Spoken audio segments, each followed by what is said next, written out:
Hey guys, I'm the Comics Kid 2099, and I'm here to review a big book, Essential Daredevil Volume 1. This is the reprinting of Volume 1. I know there was a Volume 1 from like 10 years ago, had a different cover than this. I don't know what that cover looked like.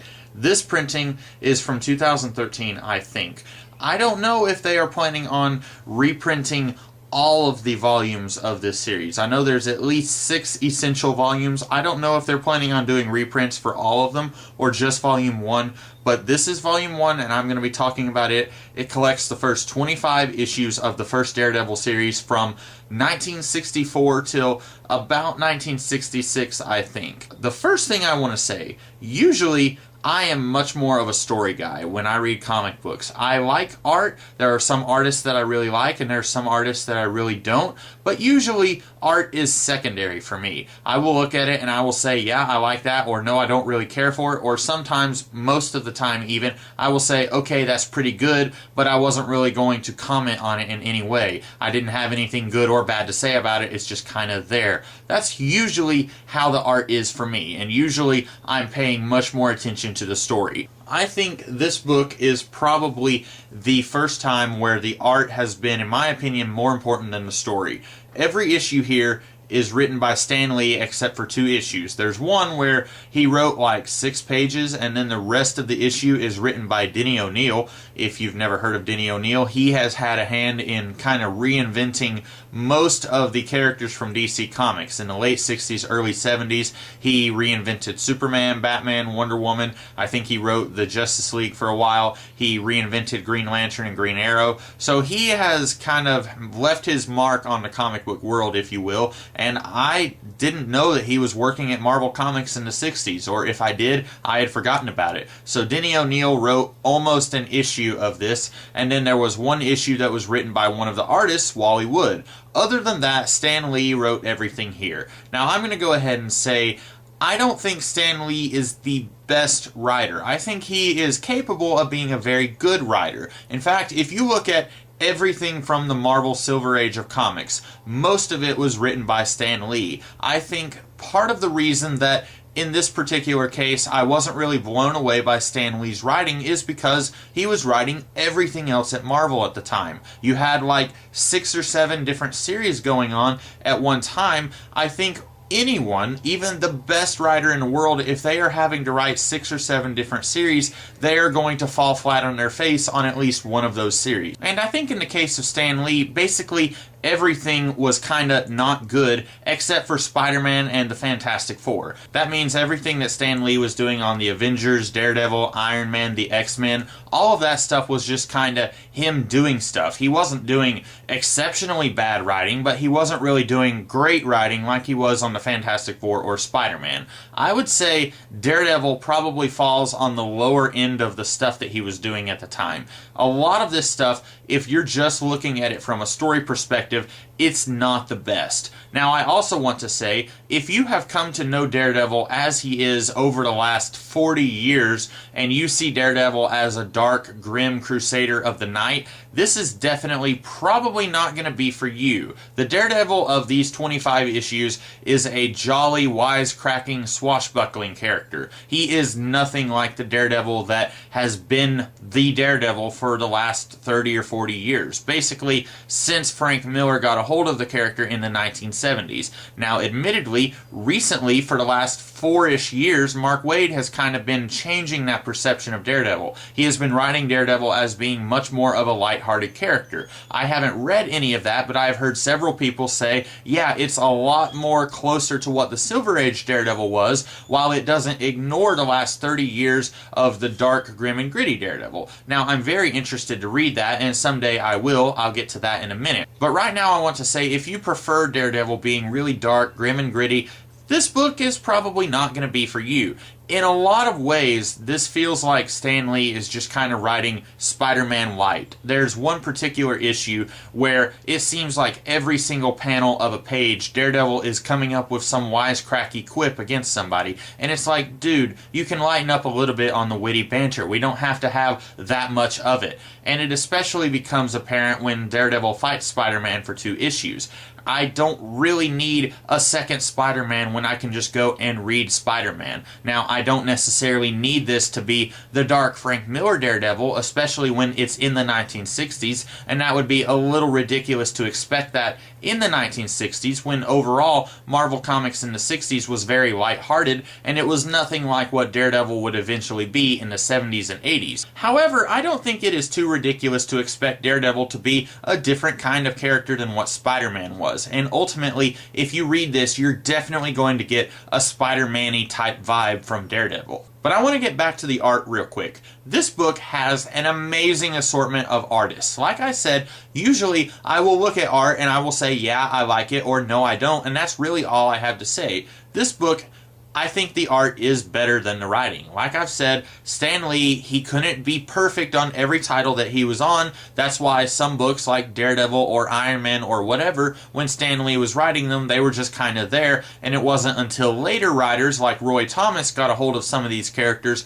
that these characters kind of began to change and evolve and become different than what they were when Stan Lee was writing them. But as far as art goes, in this book, I don't think there is a single bad artist. We start with Bill Everett, who was the creator of the Submariner, and he only drew one issue of this book. And then we have Wally Wood, who has drawn several issues here. I don't think any more than 10. If I'm not mistaken, Wally Wood has kind of a long career of drawing, I want to say, not safe for work comic strips. He draws kind of buxom women, if you will.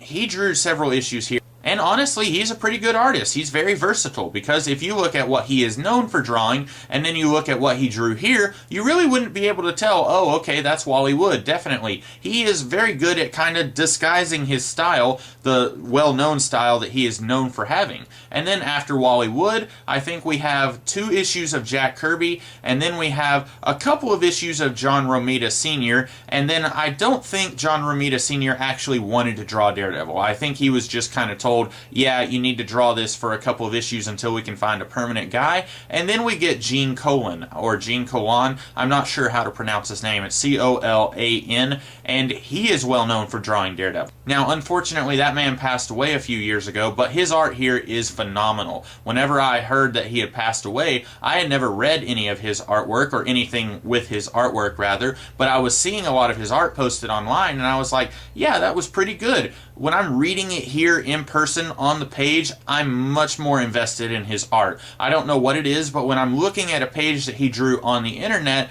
it's okay, but when I'm looking at it in person, I am much more encaptured by the artwork. I also think that Gene Colan, or Colan, he was very good at dictating the pace of the comic. Almost all of the other artists here, when they were drawing it, it felt a lot more slow paced. The panels were smaller, there was much less action. You would have a whole lot of talking heads. Karen Page, Foggy Nelson, and Matt Murdock would all just be talking for pages and pages, and then you would have a fight scene with a lot more talking. Yes, you would have characters kicking and punching each other, but it was still a whole lot of talking, and that was really all that you would have. For some reason, I think that Gene Colan, he was much more about trying to make the fight scenes really big and epic. He would have an entire page of Daredevil punching somebody, or he would have a panel that was much bigger than the average panel in the 1960s to show Daredevil jumping off of a building or something like that. He was really good at kind of dictating the pace, and also I think that kind of led to another minor problem that I had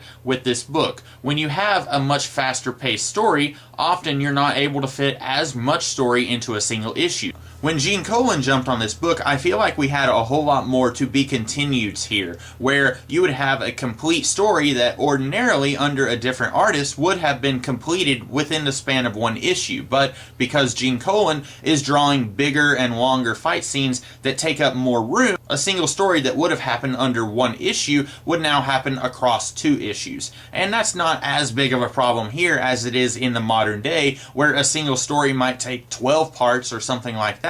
But it's still a little bit aggravating when you want to read an entire story and you read an issue and it's like, oh, okay, to be continued, and then you get half of a story in that single issue. This particular problem would not have been nearly as problematic for me, I don't think, if I hadn't been reviewing each of the issues in this book on the Facebook page. So if you are not a fan of my Facebook page, I'm going to leave a link to that page in the description of this video. You can go to that page and you can see my thoughts on each and every issue of this book. But this video was basically me just talking about the overall book. But if you wanted to see my specific thoughts on, say, Daredevil issue 16, you can go and scroll through and find where I talked about Daredevil issue 16 and get a very clear idea of how I felt about that particular issue.